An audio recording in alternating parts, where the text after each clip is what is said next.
In this household were 9 daughters and 13 sons. Wow. With one of the older daughters, I felt a great mutual attraction, and with her, I learned the ways of high tantric love. This is a very highly refined science and art for raising and expanding consciousness. I share this with you so that you may understand that I hold sex to be a powerful endowment of our Creator Source.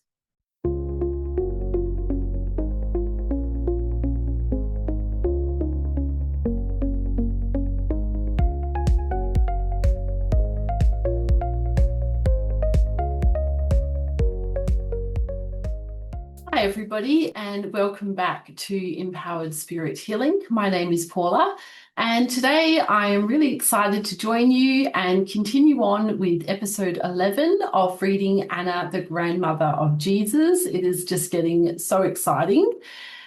So we went through, in the last episode, we went through some more of Jesus's childhood, and we also learned a bit more about his cousins Miriam and Mary, who becomes known as Mary Magdalene. So today we're going to continue on learning a bit more about Jesus, or Yeshua, which is his real name. And we're going to be learning a bit more about those missing years in the Bible, which is really exciting. So we're going to find out where he went and what he did during those missing years.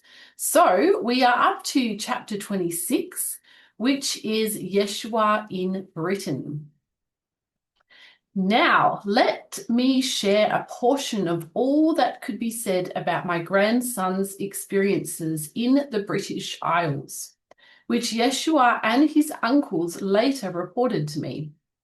I will give you a brief summary of the places he visited and the initiations he passed through between the ages of 13 and 16. Of his many initiatory experiences, my favorite was the final initiation Yeshua took inside the Tor at Avalon, shortly before returning to Mount Carmel and Nazareth. The journey to Britain included stops along the coastline of the Mediterranean, where Joseph of Arimathea deposited initiates, manuscripts, supplies, and news at their various destinations along the way. They braved the typical late winter and spring high seas, which Yeshua found very exciting once he got his sea legs.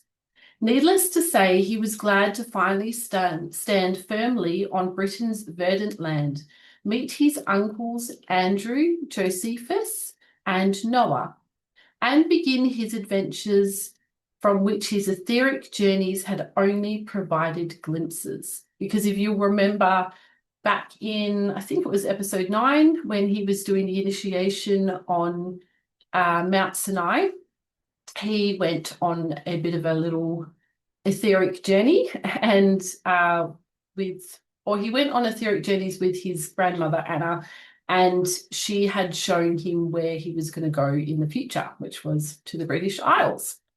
He spent his 13th birthday with relatives in Gaul, one of whom was Sarah. She looked amazingly like his cousins Miriam and young Mary, except that she was taller and had the darker complexion of her Egyptian mother. That rendezvous was wonderful, and here he was now in the covenant land of his Hebrew forebears, and the land where his maternal grandmother had been adopted as a Celtic princess. The months ahead were full of promise. Yeshua enjoyed getting acquainted with the uncles he had never seen before, as well as getting to experience a new side of his uncle Joseph, that of a Druid high priest. It was known that Joseph of Arimathea would leave for Palestine within 2 months and would return every year. For the following 3 years, until his nephew's initiations in Britain were completed, Yeshua's other uncles gladly took their young charge under their protective wing. How cool would that be? I mean, just imagine having all these family members that have been initiated and have so much wisdom and knowledge, and just to be around people like that. Oh, I'm a little bit jealous. Andrew, during the 31 years since he had come to Britain in 22 BC, had become the chief architect of the small monastic communities of Celtic Druids on the Isles of Avalon, which had expanded substantially under his supervision. Before going further, let me explain that Avalon was the name used for the two isles. The smaller Isles of Avalon in what is now called Glastonbury, and the much larger Isle of Mona, now called Angsley, off the western shore of Wales. Apologies if I pronounced that wrong. Josephus was now in the early stages of establishing major Druid Essene universities at these two locations, with a library that eventually contained thousands of books, manuscripts, and scrolls, many of which were transported to Britain by Joseph of Arimathea from all corners of the Roman Empire. Both Andrew and Josephus chose to be celibate monks, while Noah's spiritual path embraced the intimate understanding of the feminine heart as a married man. Noah had been 12 years of age when he first arrived in Britain. 10 years later, he met and married a red-haired Celtic princess, whom he called Ariadne. Her brother, Lydia, had begun his reign as king of the northern branch of the Silurian kingdom in Cymria, or Wales. I'm so sorry. I've just really not done service to that, but that's the best I could do at this point. Several years before Yeshua's arrival in AD 10. Noah was recognized as a bard within the Druid orders. If Yeshua had a favorite uncle, it was Noah, who was more like his father than anyone he knew. Oh, interesting. I think mine was be Joseph of Arimathea. And I tell you this, my dear friend, there is a good reason for this similarity. Both his father and his uncle Noah carried the same soul stream that expressed as the ascended master Saint Germain many years later. Oh, I didn't realize about that bit. I forgot about that bit, but I'm really excited. So I've got so many books I want to read, but I have just been enjoying this book so much. And after this book, I'm going to be continuing on with this arrived in the post the other day. So I've got Anna, which is the voice of the Magdalene. It's a little bit hard to read, but this is a sequel to Anna, the grandmother of Jesus. And it's by Claire Hartsong that wrote the first one, but it's also with Catherine Ann Clement. Now, Catherine Ann Clement has written quite a few other books. So I purchased this one as well because I thought this would be really cool to read. And this is Are You a Magdalene? Discovering Your Divine Feminine Heritage and Purpose. So it's quite a thin book, as you can see, so that probably won't take very long to read, whereas the sequel is a lot thicker, so that'll take a little while. And then after that, there is another Catherine Ann Clement book that I would like to read that is called Twin Flame Union, and it is all about Saint Germain and his twin flame called Portia. Now, I'm having a little bit of trouble getting a hold of a hard copy of that book. I've only got it as an ebook version, so I still really want to read it because I think it's just such a beautiful story and I really like it. So I might just have to download Kindle onto my computer and just read it off the screen. So it's not quite the same as reading a physical book, but we might just have to do that so that I can read the book to you guys. Otherwise, if I can get a hold of a physical copy, I will, but they're just a bit limited in Australia. Anyways, so that's what's coming up on this channel. We've got quite a few exciting books that I would like to read to you guys. And I mean, I've got lots more after that, but if anybody has any requests, then please let me know in the comments below. Okay, so like Saint Germain, Noah became a very well-known adept who knew the secrets of physical immortality and kept the same body for well over 600 years. Your records refer to him as the Merlin Taliesin, who prepared Arthur Pendragon for his role as King Arthur of Camelot. Now, I did not realize that Merlin had a last name. Of course he would, but I just thought of him as Merlin the wizard. So cool. Anyway, I love hearing and learning about all of this stuff. It's just so fascinating. So you see, Yeshua was well connected. It did not take long for his uncles to introduce him to the royal families of the various tribes, to fabled chieftains, magicians, bards, and druid priests and priestesses. His first initiation occurred during the celebration of Beltane fertility rites at Avalon. Avalon is something I really want to learn more about. I have been reading this one book by a lady called Sarah Brescombe Cosme. I'm not entirely sure how to pronounce her name, but she has also done the Dolores Cannon's quantum healing hypnosis technique.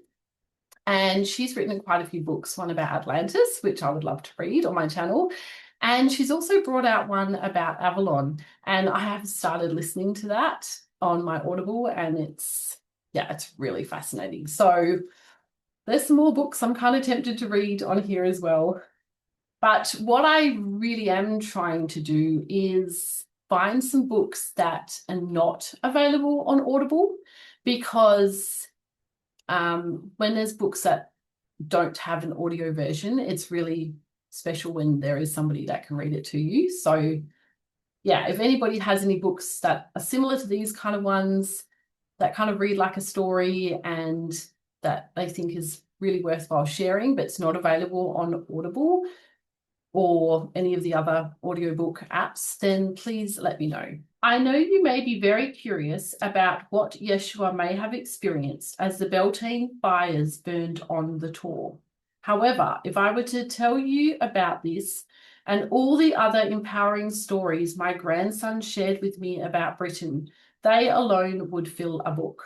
Wow, well, maybe we need to ask Claire Hartsong to write another book about Jesus. In addition to spending time in the summer country of Avalon's fabled isles and the west country you call Cornwall, Devon, and Somerset, Yeshua's uncles took him to the great stone monuments of Stonehenge and Avebury, where he learned about the powerful forces understood by geomancers. He followed the electric and magnetic ley lines, feeling the surge of energy that occurred at the dragon points where they crossed. Usually at these crossings, there were stone circles or other monolithic monuments of stone that acted like acupuncture needles to harness and channel the combined telluric, lunar, solar, and stellar energy for specific purposes known by the Druids. He also connected deeply with the consciousness of Gaia, the great Mother Earth, by entering into many of her natural and man-made underground chambers and caves. And just as I promised him, he met the elemental and fairy realms as he meditated in fairy rings by springs and lakes, on mountain crags, and by bonfires. The interdimensional portals at these places were very easy to pass through. Here, Yeshua also learned more about the measurement of time and the influences of celestial bodies. Throughout Britain, except to the southeast, where Roman rule was all too evident, Yeshua made ceremony with Druid high priests and priestesses within sacred groves, and meditated beside the source of babbling springs, lakes, and running waters. Deep within the tunnels and upon the highlands of this ancient land, he learned how to listen to the oracles of unseen worlds. He also learned incantations and discernment of spirits and how sexual energy could be used for good or ill. During his second year in the British Isles, Yeshua devoted a substantial amount of time to exploring the neighbouring island of Aya or Island. Here, as in Britain, he found the angelic realms very close and accessible as he communed with beings of inner earth, fairies, and the elementals of earth, water, air, and fire. Wow, I really want to go to those countries one day because I have a lot of Scottish heritage. I actually have a clan in my ancestry, Cummings. There's a Cummings clan in Scotland. So I would just love to go over there. And I've got a very dear friend that's Irish, and I love listening to his Irish accent. I could just listen to it all day long. And so there's an author called Sylvia Browne who's written a lot of books because she's a psychic. And I really, really loved reading her books. And she talks about an experience of when she went and visited Ireland, and I think she was riding a carriage or something, and she was kind of going through the forest and she saw a fairy and she kind of gasped and was like, oh my God, I can't believe it. There's a fairy that's like an actual fairy. And the guy was just like, yeah, I see them all the time. So it's like, apparently it's just, I think in certain places, it's just so common for them to see them. They're just like, yeah. Whereas for us, we're just like, oh my God. And for anybody, that hasn't believed in fairies, I mean, for longest time, I didn't think they were real until I kind of learnt more. Well, I read about Sylvia Browne and I read a lot of Doreen Virtue books, and she worked a lot with fairies. So yeah, it's just really, really interesting. So one day that's on my bucket list is to go over there and check it all out and to see Stonehenge and all those amazing places. Yeshua's last year in Britain was primarily off the coast of West Chimeria, as well as the Isles of Avalon that you presently call Glastonbury. It was at the Avalonian site of Chalice Hill and the Tor, just a month before his departure, that he took his last initiation in Britain. There in Avalon, in the area that became the crypt of what would later be called the Mary Chapel of the great Glastonbury Abbey, Joseph of Arimathea had built a small mud and wattle structure that served as a sanctuary for observing Essene practices. Nearby was a spring and well house that provided water for ceremonial and community use. The well house also protected one of the entrances into the underground initiatory tunnels that led to cavernous chambers beneath Chalice Hill and the Tor. At this ancient well, my 16-year-old grandson met with his uncle Joseph, who was clothed in the white robes of a Druid high priest. He led his nephew through a labyrinth, devoid of light, except that born of the sun within the soul. In a chamber of great crystals, both massive and tall, the young initiate was left alone to meditate beside a small inner lake which reflected his every thought and feeling. Into the cold water he plunged, diving deep into the abyss, until a faint light began to shine in the distance. No longer breathing as does a human, Yeshua surrendered into the remembrance of his soul, having taken the form of a dolphin. Upward through a narrow passage he swam until his body broke through the dark water. Emerging from the deep, shivering with cold, he found himself in a cavern sealed from the world above. Over the doorway, written in the ancient language that his uncles taught him, were the words of Thoth Hermes, as above, so below. Seeing a beckoning light beyond, my grandson crossed over the towering door's threshold. Great beings over 7 feet tall in stature arose from the great stone benches to greet him.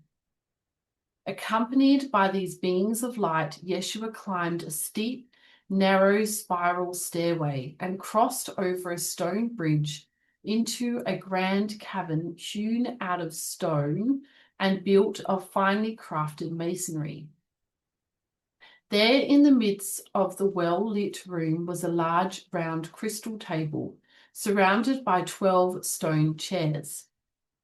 No evident source of the light could be found as he looked all around. No shadows were cast in this place. Everything and everyone glowed from within. Yeshua trembled with his self-illuminating energy and knew it would be important to recall this experience and its particular vibration in a future hour.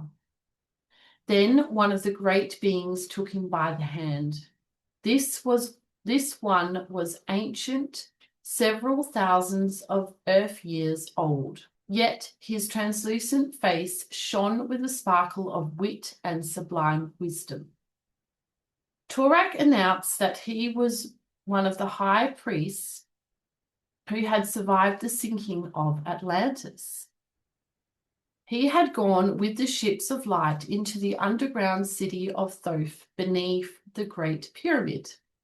When the earth's waters finally receded, revealing the ancient lands now called Britain, Torak went with his bride, Torhana, to bring a divine feminine balance for the earth's people who still grieved. By doing so, it was hoped that humanity's survival against any future Holocaust would be assured. So it was that Torak and Torhana chose to linger through time upon the face of the earth. Torak intoned remotely familiar words into Yeshua's ears, assisting his young initiate to remember the languages of light and the blue stargates of Orion and Sirius. He said he was of a lineage of seers and magicians who held certain wisdom inviolate from the tampering of the sons of the darkness. Those who loved and feared him knew him as a Merlin. Now let it be said that my beloved grandson tarried with Torak for a night and a day, though the passing of time was not measured as you know it. It could well have been years, the sharing with this great soul who no longer reckoned the passage of time by the movement of the external sun. Torak bid Yeshua to sit very still and to meditate. Stooping low, he touched Yeshua's chest, and then turning around, he silently walked away. Torak knew the more empowering choice was to leave the boy to find the answers he sought within his own heart. And that's so true. That's where all our best answers are. As Yeshua sat there, very ancient memories began to quicken and to take form from within his mind. Then a mysteriously warm draught of air wrapped itself around him as if it were a soft cocoon. Drowsily, his head began to nod, lulled by the delicate chime of bells. As the highly refined tones took him ever more deeply inward, he became aware of Torhana's presence, who announced that she represented the Divine Mother, just as her beloved Torak had said. Yeshua's heart opened more and more as he slowly became aware that what he had thought was the sound of bells was actually the eternal mother's voice. Surrendering into the infinite liquid sounds of her love, he felt as if he were floating upon a vast ocean. Without any effort at all, the gentle tide carried him into her vast heart. Weeping with remembrance, in a silence deeper and louder than any sound could utter, the Mother of Life spoke to every cell of Yeshua's young body, attuning the matrix form to remember its cosmic origins and birth. She shared how important it was that he feel and express the healing and nurturing energies of the divine feminine that dwelled within him throughout his life. she explained that he had entered upon the earth plane during a time of great darkness and suffering that was caused by humanity's attempt to separate the divine masculine's objective mind from its divine feminine intuitive heart. Opening his vision, she showed him the perils and desecration that would occur upon the Earth Mother through future years.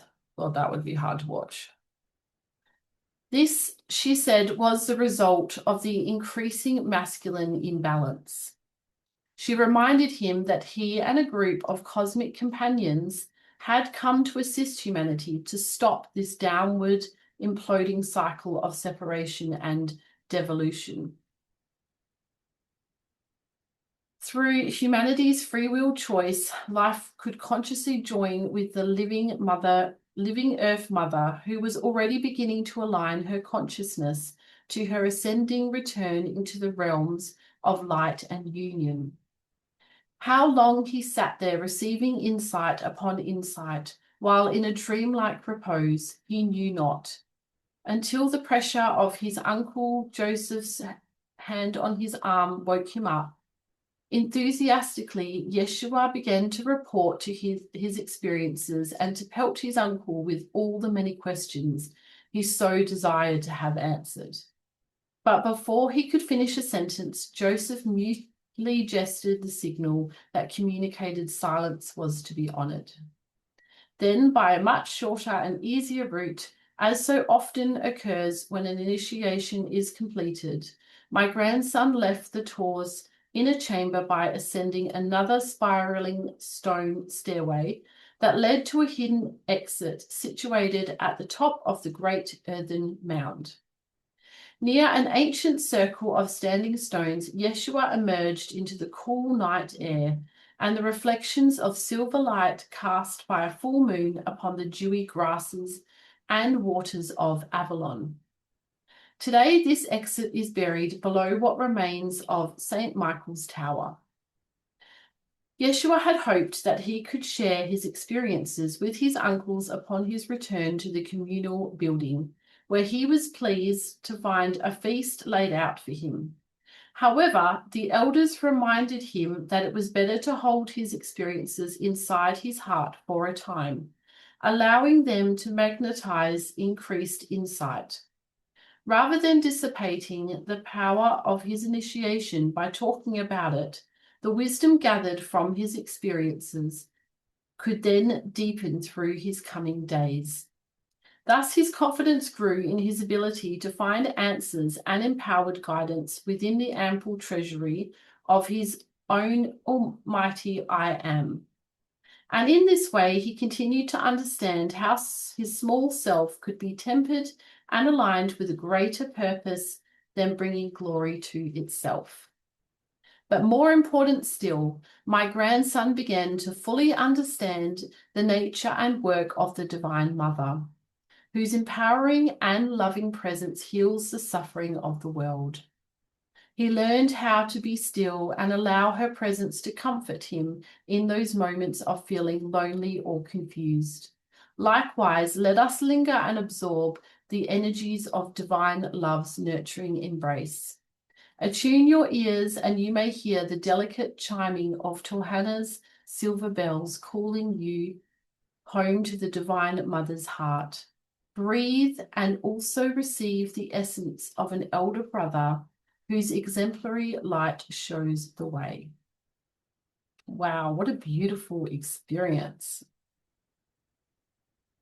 So now we are up to chapter 27, Yeshua returns from Britain. I fondly remember the day that Yeshua returned from Britain. Before sunrise, one August morning, I was compelled to rise and walk to my favourite precipice that overlooks the great sea. I had created a small altar here many years earlier. As I knelt beside the familiar stones and prayed, I began to be absorbed within an ocean of bliss and ecstasy. When I began to sense my body again, the early rays of the sun were beginning to penetrate the deep dark of the night. Within my inner ears, I heard, I am come. As my outer vision focused into clarity, I scanned the horizon. Yes, it was a small fleet of sailing boats, their lamps bobbing like dancing stars. As they approached in the dawning light, I beheld the colours and design of Joseph's heraldic banner appliqued upon the mainsail of the leading vessel. I removed my shawl and began to wave it upon the gathering breeze. The shore was rocky and dangerous. Consequently, the boats could only pass by at a distance as they sailed to the small port of Dor a few miles to the south. Nevertheless, they were close enough for me to see the individual forms of the crew. It would be at least another day before Yeshua arrived. Then I saw him. Yeshua waved, and the next thing I knew, he was diving into the sea. I watched, somewhat alarmed at first, but then taking a deep breath, I could clearly see that he was a very strong swimmer. His lean body surfed the waves as he guided himself to a narrow spit of sand along the towering cliffs. He gathered himself up, a small bundle tied to his waist, and began to climb upwards. Long ago, the ancient ones who once lived here had carved handholds and narrow ledges so that they might be able to escape captivity by marauding nomadic tribes. So it was that Yeshua had explored this precipitous path as a young boy, and he remembered it well. Indeed, his treacherous route was one of many tests of courage and intuition he had passed on a foggy, moonless night shortly before going to Britain. My, how he had grown in these past 3 years. Now he towered above me, grinning from ear to ear. His long, wet hair smelled of the sea. Salt and sand glistened on his tanned, sweating body. My heart ached with a swelling ecstasy as I surveyed the extraordinary beauty of my grandson. He breathed deeply once the efforts of the long climb had gradually subsided, restoring his lungs to normal breathing. We stood there looking at one another, so very joyful to be together again. It was easy to see that his uncles, Joseph of Arimathea, Andrew, Josephus, and Noah, had done well in preparing this young man for his coming tests. Suddenly, we both broke into peals of laughter until we began to shake all over. We were not able, nor did we desire, to stop this unexpected return to childlike innocence and joy. Yeshua swept me up in his arms, as he had long ago, upon his return from the Sinai. Around and around we whirled until we both were dizzy, laughing all the while. Finally, we came to ourselves, realizing that the day had already begun in Carmel. A distant bell could be heard for the gathering to morning prayers. Nearby were the sounds of bleating and the merry jiggle of sheep and goat bells. Then we heard a welcoming hello as Nathaniel Bartholomew strode into view. Nathaniel was the shepherd boy who had kneeled before Yeshua when he was a newborn babe in Bethlehem, and he had been one of his most ardent friends and confidants during the 5 years Yeshua was at Carmel, Nazareth, and Qumran. Nathaniel had hoped to accompany his friend to Britain, but the elders had decided that it would be more empowering for Yeshua to go alone. Except for those occasions when he was with his uncle, Joseph of Arimathea, Yeshua was to undergo his initiations into the order of Druids with relatives he had not known before. Yeshua ran into Nathanael's arms. They were almost the same height, slender and deeply tanned. Nathanael was 28 and still unmarried. He was overjoyed to see his beloved friend again. Weeping, he held Yeshua fast to his breast, kissing his cheeks, which had grown a light beard. As I beheld these young men rejoicing in their reunion, my heart beat so fast that I could not speak. Finally, realizing that Yeshua was really here, Nathaniel Bartholomew held him at arm's length, looking deeply into his smiling blue-grey eyes. Then, after embracing one more time, They began to run for the west gate. I was left with the sheep and goats, but it didn't matter. I could be still and take into my heart the glad news of his coming. After Absalom came to relieve me of the herd, I was met at the gate by Miriam, who was beside herself with joy over Yeshua's return. "We must prepare a feast for my beloved brother," exclaimed Miriam, as she grabbed my arm, hurrying me toward the great kitchen. Everyone was milling around Yeshua, plying him with questions and embraces. Community ritual was set aside. Young Mary held herself back, peering from a doorway, taking in her cousin, feeling tidal waves of joy and passion rising and falling in every cell of her body. What was she to do with all this energy now that her matured body betrayed a woman's love for a man? She commanded the angels to return her to calm and dignity. Suddenly, Yeshua caught her gaze. Dumbfounded, he looked down, his face blushing with the heat of a passion that came from a place so deep in his being he could not determine its depth. Catching this poignant moment of intense, though embarrassing pleasure, everyone began to smile and laugh. Oh, how cute! High school love.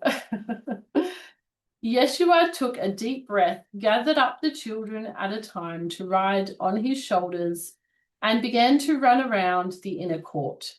Then he leapt over a low stone fence and darted among the fruit and olive trees. The children squealed and flapped their arms like birds. As I joyfully looked upon this scene of innocent play, my memory returned to Yeshua as an 8-year-old boy arriving from Egypt and the Sinai. Noticing Yeshua's fatigue, Nathanael came to Yeshua's rescue and told the children to return to their assignments. Then these two beloved young men walked to the baths, after which they went to the great dining room to take refreshment for their hungry bodies. No matter that it was not the communal hour for breaking the morning fast, steaming bowls of oatmeal, millet, and kamut were put before them. Fresh goat's milk and cheese, loaves of dark bread, and wild honey were also provided. It was plain to see that the reforms young Mary had catalyzed were underway. After an evening of intense sharing with the entire community of Mount Carmel, Yeshua departed for a week-long visit with his family in Nazareth, which was just 20 miles away. Mary, Anna, and Joseph were expecting Yeshua's arrival, and they were delighted with the way his 3 years in Britain had transformed their son from a precious youngster into a maturing young man. A grand reunion was enjoyed by all.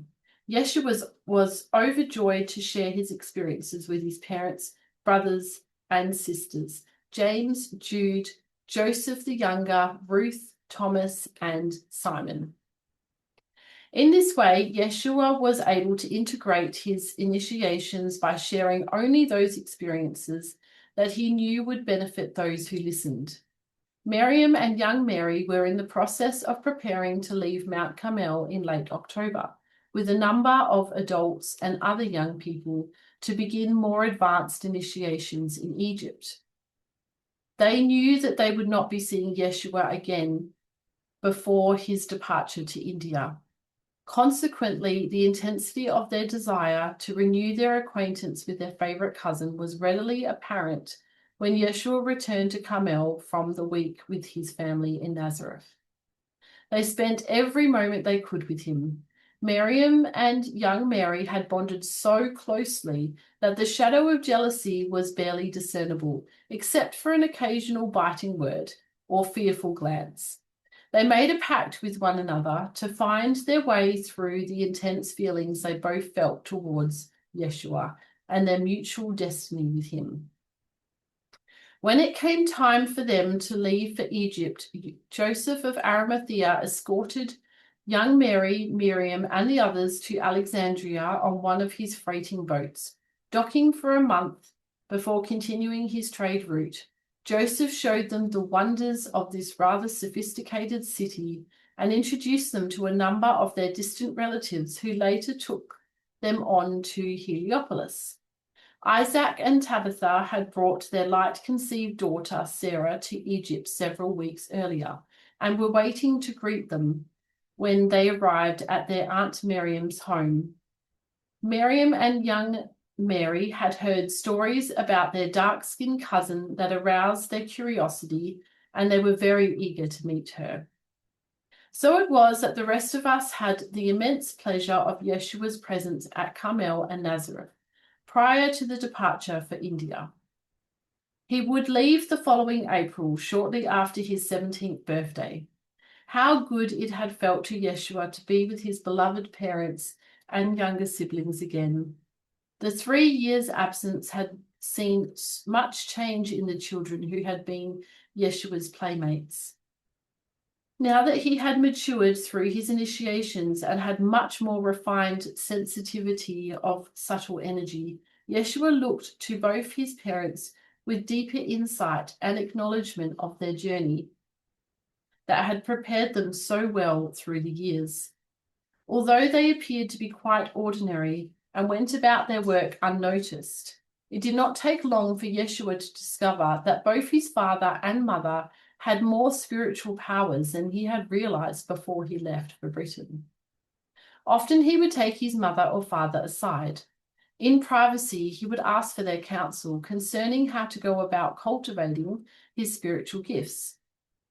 On such occasions, he also asked deeply probing questions about what the angels had said concerning him and the work he had come to earth to do. Of Yeshua's brothers, James and Joseph the younger seemed the most interested in his spirituality. They loved to join their older brother and parents in lofty discussions and long meditations. Jude, however, was more taken with the wonders of the natural world, which he demonstrated by cultivating his mother's garden and raising animals. As the months passed, Yeshua, esteemed for his humble father, increased. He so desired to follow his father's example. Although he had not known his grandfather Joachim, the stories that I told him about Joachim's great spiritual strength and devotion inspired my grandson. When he realized that much of the wisdom that these two men had gained had come from their years spent in India, his eagerness to depart and gather the same wisdom for himself multiplied every day. Even though the journey would be long and dangerous, he vigorously applied himself to the necessary preparation for leaving as planned. James, of course, also felt he must go. And when young Joseph also implored his parents to let him go with his brothers, he was firmly told that they would pray on the matter. Joseph of Arimathea understood that it would be wise to have a close relative act as the boys' guardian, since their father would be staying in Nazareth. After taking his daughter and the other young initiates to Egypt, Joseph proceeded to southern Gaul and Britain, as was his custom. While in the Languedoc, he met with his half-brothers Isaac and Jacob.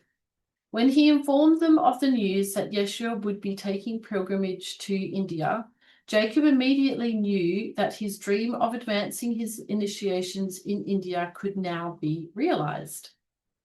He gladly accepted the invitations to go with his nephews. Consequently, Joseph of Arimathea returned to Palestine. Jacob immediately went to Nazareth and Mount Carmel to meet with family members he had not seen in many years. It did not take him long to make the necessary preparations that were required to accompany his nephews to the Indus Valley and high Himalayas. Looking at Jacob, who appeared no more than 40 years of age, amazed me because his appearance was so much like his father's at the time we first met. Having received his advanced initiations in Egypt, Jacob had also mastered the secrets of longevity. Thus, his robust appearance made it very difficult for most people to believe that he was 62 years of age. One of Joseph ben Jacob's cousins, who had made a number of journeys to India as a trader, was hired to act as a primary guide and outfitter for the expedition. It was agreed that the boys' father, as their spiritual advisor and overseer, would also be one of those who travelled. However, because of the worsening physical infirmities that had recently begun to affect his eyesight and joints, the long journey to India was ill-advised. It was decided that Joseph would remain close to home, or so it would seem to the uninitiated. Because Joseph had mastered the manipulation of subtle energy in interdimensional time and space, he would bilocate as often as possible in order to be with his sons. On other occasions, when necessary, he promised to teleport his physical body. Yeshua had seen his father do both, so he knew his father would keep his promises. The remainder of us who knew how to bilocate and or teleport would join them from time to time. As overjoyed Joseph the Younger was ecstatic when his mother, who was against his foreign travelling at such a young age, consented he could go. Several days before their departure, many of the family gathered at Mary Anna's home for a farewell gathering. After a simple meal, we celebrated with music and dancing, and then brought forward the gifts we had prepared for the pilgrim's journey. I made pouches for my son, Jacob, and my 3 grandsons, into which I placed all kinds of healing herbs and oils. I made pouches for my son, Jacob, and my 3 grandsons, into which I placed all kinds of healing herbs and oils, healing stones, and protective amulets. Mary Anna had woven strong belts of brightly coloured dyed spun linen, which she gave to her brother and 3 sons. Upon these belts hung intricately carved wooden bowls and painted gourds for drinking and eating, which both she and Joseph had crafted. Joseph gave his brother-in-law and sons heavy overcloaks, which could be spread out for sleeping or fastened overhead for protection from the sun or the rain. Before they went to Egypt, Miriam and young Mary had each woven Yeshua a robe of finest wool, which they had given to Mary Anna to keep for this special occasion. Nathaniel gave each of his friends a pair of sturdy sandals. Then at sunrise on a bright spring day, I embraced these courageous souls so dear to my heart, not knowing when I would be able to see them again. With Jacob blowing a ram's horn and taking the lead, they mounted their camels, each with a pack camel following. They would rendezvous in a caravan of traders at a campsite near the Sea of Galilee, and then make their way to the great mountains of the east. Although excited and completely supportive of their pilgrimage, this time I found myself somewhat melancholy, knowing I would miss being with these grandchildren during the coming years they would be away. This occasion seemed to be another opportunity for detaching from my human desires and aligning to a greater plan. There was comfort in knowing that I could join them on the etheric plane and perhaps even teleport my body when it was appropriate. Now we're going to continue on with chapter 28. Yeshua reports his journey to India. It would be 7 years before Yeshua returned from his travels in India and the high Himalayas. In those days, while Yeshua was in India, I remained in my station at Mount Carmel, continuing to teach the young women and men. I assisted in their full comprehension of those energies that are aligned to their Creator. I taught them how to prepare their minds, bodies, and souls for the initiations that would prove their commitment to the highest truth of oneness within them. Many came and few left the training once it had begun because they had been interviewed thoroughly and were required to meet very high standards. No one entered the Mount Carmel Mystery School, regardless of age, unless they were found capable of meeting the tests. Well, that really makes sense, because I suppose you can't just let anybody in and share this kind of knowledge with just anyone. Over many years, and indeed many generations, I continued as the head of the initiatory school of the young people at Mount Carmel. Also, from time to time, there were couples and individuals who came to me to receive the initiations and disciplines of light conception, so that they might bear forth highly evolved children. Some sought my wisdom pertaining to the practices involved in attaining cellular regeneration and physical immortality. There is little to report of those years we awaited Yeshua's return. Therefore, I shall resume our story at the point where my grandson returned to his parents' home in Nazareth at the age of 24, in the late summer of AD 21. There had been many changes in all of us during the intervening years. Mary Anna was now almost 41 years of age, even though she appeared to be no more than 30, and Ruth was almost 16. Esther, Salome, and Simon were 13. Some of my children and their descendants had passed on to the other side of the mortal veil, and there were other souls who traversed the veil to take up bodies on this side. Needless to say, when the news arrived that Yeshua had come back with his brother James and his uncle Jacob, there was a family gathering at Mary Anna's home to celebrate. With mixed feelings, we were told that Joseph the Younger had chosen to remain in India as a married householder. He had been welcomed as a son-in-law by a wealthy rishi and had established himself as a promising Ayurvedic physician. Wow. Then my grandson revealed that his father Joseph, who had teleported for the last time to India during the month before Yeshua and James were to begin their return to Palestine, had ascended into the light and would not be returning. Yeshua explained that he would share his story with the extended family later, after James, Jacob, and he had given a full account to Mary Anna. So it was that a week passed before we came together again. Mary Anna was in silent retreat the entire time. She had confided to me several months earlier that she had been called on the inner plans to come into Mahar Babaji's presence.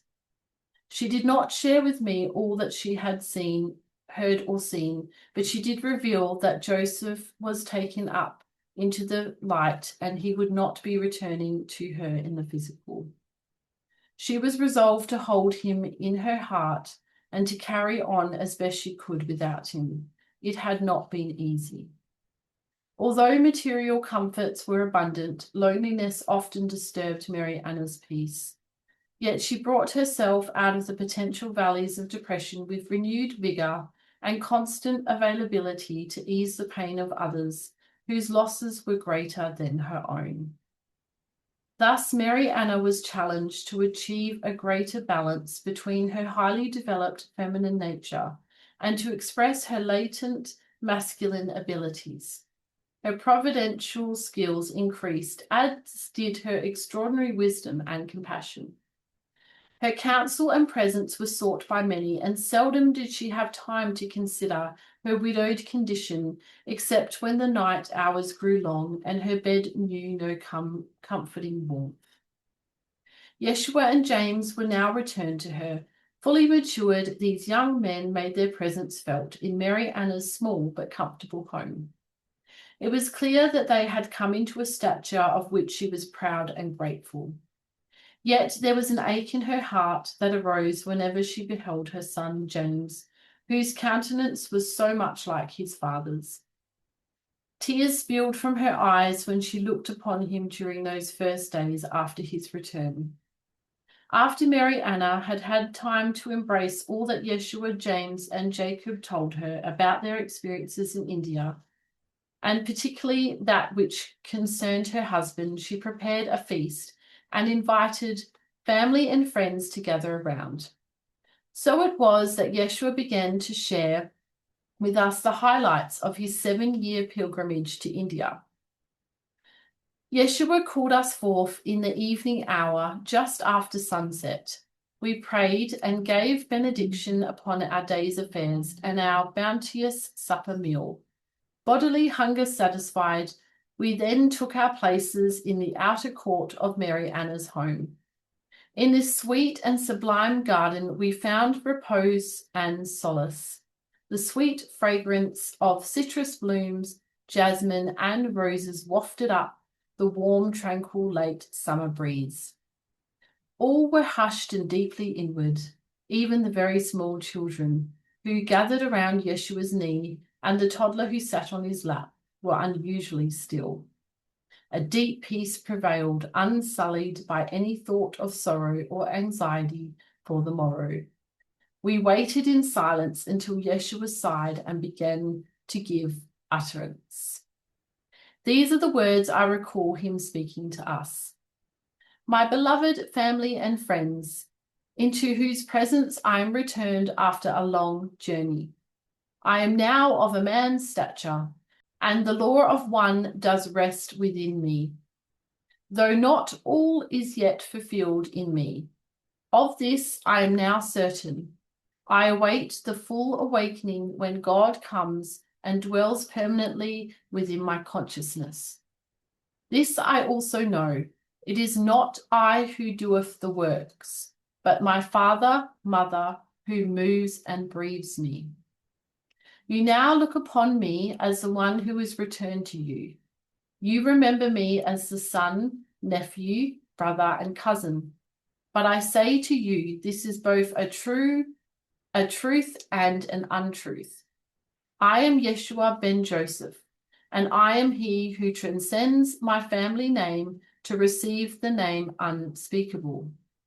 So have I returned to you as I am held in the balance of yesterday's fading memory and tomorrow's realized dream. I am with you fully in this present moment. Now I shall say to you further that I bring you greetings from my early father Joseph. I represent to you as well the fond greetings of my brother Joseph the Younger, whom many call Joseph, who has made the choice to remain in India. During the course of our wanderings over the past 7 years, my brothers and I developed a deep love and appreciation for our Uncle Jacob, whose enlightened and compassionate presence enriched our travels immeasurably. From time to time, during the course of our pilgrimage, our beloved father Joseph walked with us. Both the wealthy and the poor welcomed us, and with these we were invited to impart our wisdom. We read from sacred texts and trace the lineage of that wisdom to Atlantis and Lemuria, even to golden eras before. So ancient was this wisdom that I quaked in the magnitude of those great minds that had gathered these truths and set them to writing. Very quickly, I learned to read, write, and speak in the Sanskrit language. Several of the vernacular dialects I also learned in order to converse with the native peoples. We tarried for 4 years in the countryside, villages, and cities of the Indus, Ganges, and Brahmaputra rivers. We encountered many great Hindu and Buddhist teachers along the way who have mastered their souls on the physical plane, and many wonders did I behold. Into the high places I wandered without purse or scrip. As the lilies of the field, I was arrayed with raiment and sustenance sufficient for the day. Into caves and great temples I was taken, where I received many witnesses of our Heavenly Father's supernatural light. My beloved father was a wonder. I had not fully appreciated him during my childhood. Before my eyes, he became a wonderment. He had made it known to us before our departure to India that he would often be bilocating and would occasionally be teleporting from Nazareth at key points in our journey. And so it was that he magnificently served us as a guide and introduced us to various masters and adepts. We rejoiced at his unpredictable appearances on these occasions and became increasingly appreciative of our Father's extraordinary example. Let it not be supposed that he ever took pride in his abilities or displayed his gifts to aggrandize his small self. In outward appearance, he maintained a calm, reserved, and unpretentious mien. Often his full greying beard revealed an infectious smile. At times he would break forth with a whistled tune, a comic tale, or a joke that would lighten the air that had become heavy with some scholarly discourse or wounded ego's pious lament. My father seemed invincible. Nothing tired him, nothing ruffled his feathers, and if there were occasions when he was fatigued or irritable, I was not privy to them. Yet I also knew that he embraced his humanity and was compassionate towards the human condition. Certainly he desired that I not put him on a pedestal to worship him, even though at many times my unabashed adoration of him became so great I could not help myself. It was at such times that he would assist me to reclaim the energies I projected onto him. Gently he suggested that I expand my veneration of him into a deep reverence for the Father-Mother's glory, which dwells within my own heart and that of all life. Wow, what an amazing father. Like what an example. And it makes sense, really, doesn't it? Because somebody as important as Jesus or Yeshua would need parents like that, and an incredible father and an incredible mother and other amazing family members and grandmother, of course. What a mirror was this father of mine. He knew exactly the moment when I was giving my power away. Never did he take it for his own purposes, but he would call to me to heed and follow the leaking energy until it came back to me. This was not always easy. Sometimes my thoughts and feelings flew on a circuitous route, taken and qualified by anyone seen or unseen, who coveted power to bolster their perception of an inadequate or insecure lower self. So did my father teach me to also know my connection with the whole of life.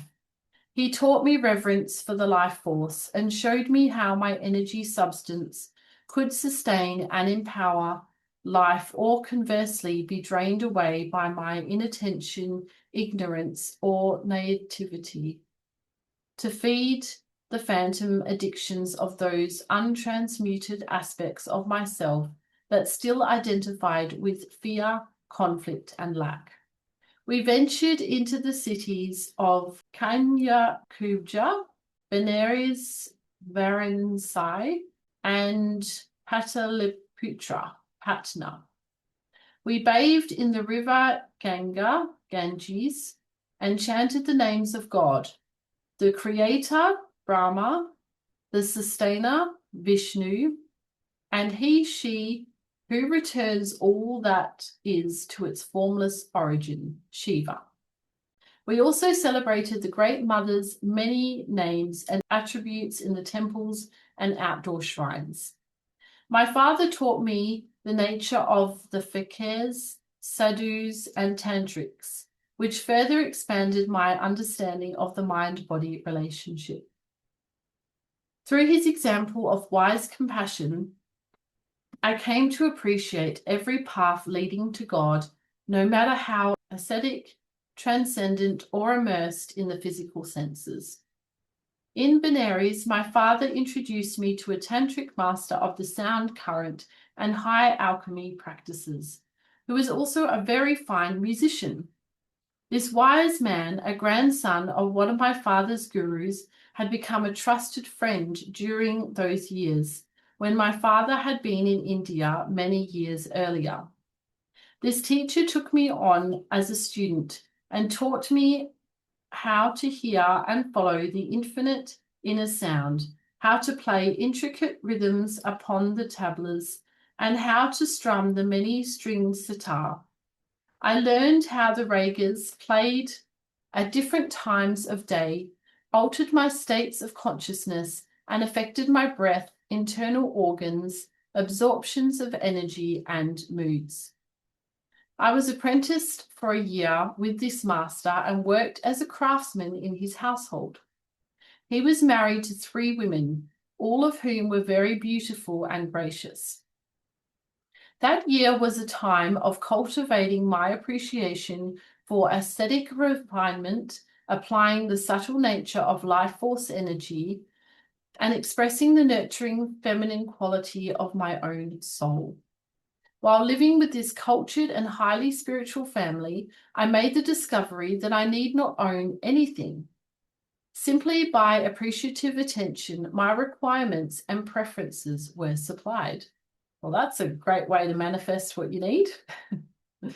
In this household were 9 daughters and 13 sons. Wow. With one of the older daughters, I felt a great mutual attraction, and with her, I learned the ways of high tantric love. This is a very highly refined science and art for raising and expanding consciousness. I share this with you so that you may understand that I hold sex to be a powerful endowment of our Creator Source.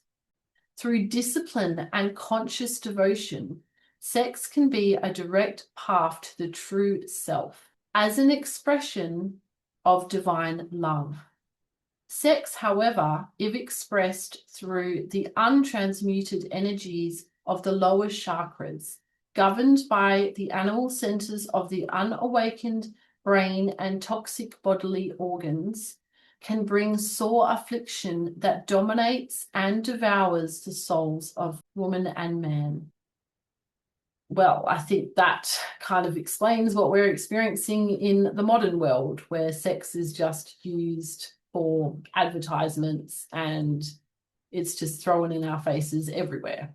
So I think we all need to be learning the higher forms of it. Jealousy, lust, avarice, rage, guilt, shame, abuse, and degradation can sweep the innocence of the sexual flow into tortured paths of self-judgment and endless rounds of karmic restitution. In order to become a high initiate who masters all energy through its rightful use, one must confront this great creative force within oneself, together with all the genetic and soul memories connected with it.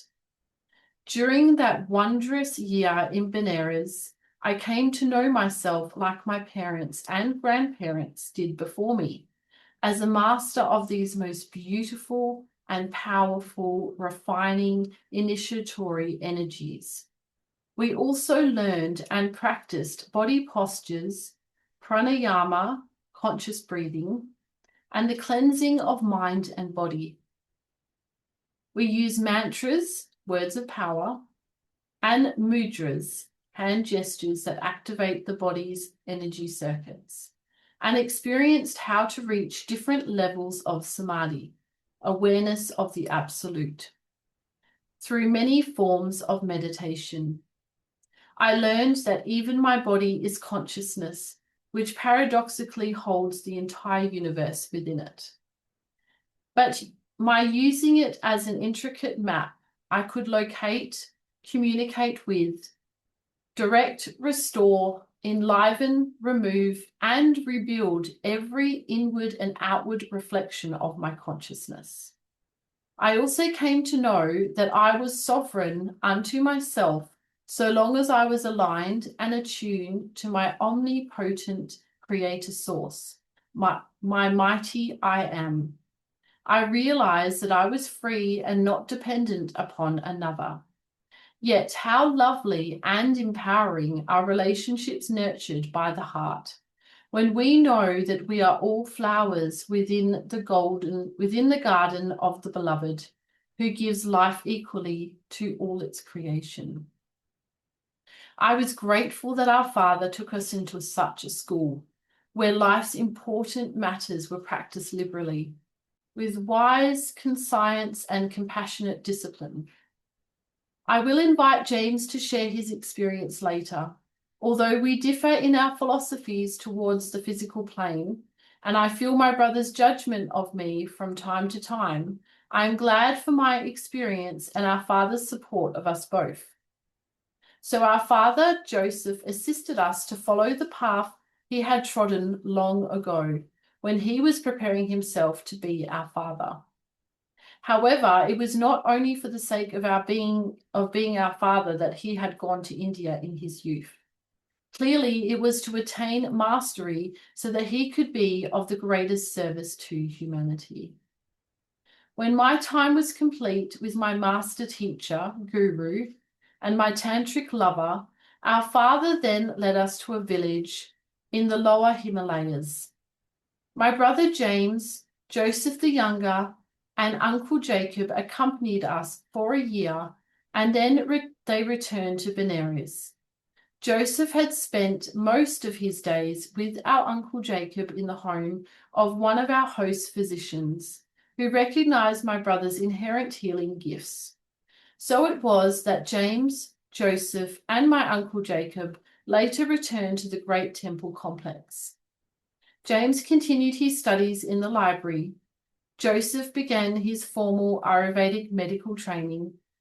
Knowing that we were in good hands, Uncle Jacob prepared to journey to many other sacred places in India.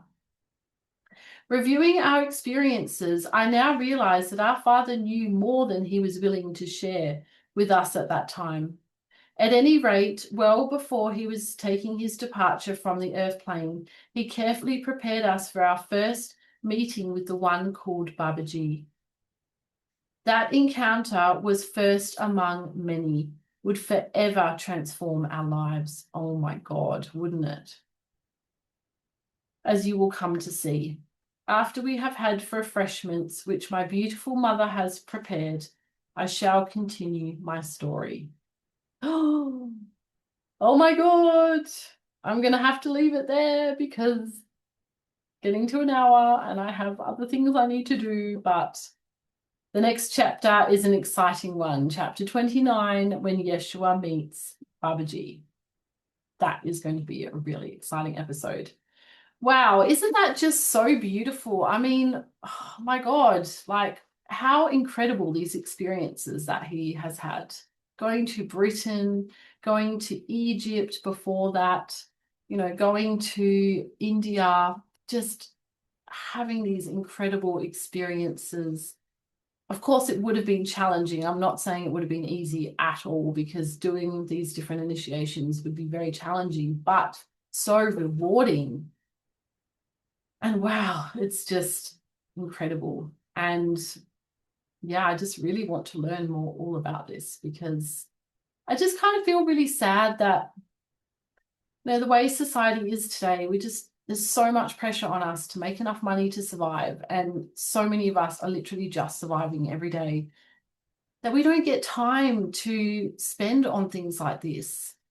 And I mean, I know many of us try to carve out a little bit of time, but, we've got kids and we've got work and we've got, so much a household to run and take care of and pets and so many things to try and fit into one day, and to make time for this can be really challenging. But I also think it's so important for our soul and for our development as a soul, because we need to expand this. That's the whole reason why we're here, is to not only just survive, but also to develop and grow as a soul.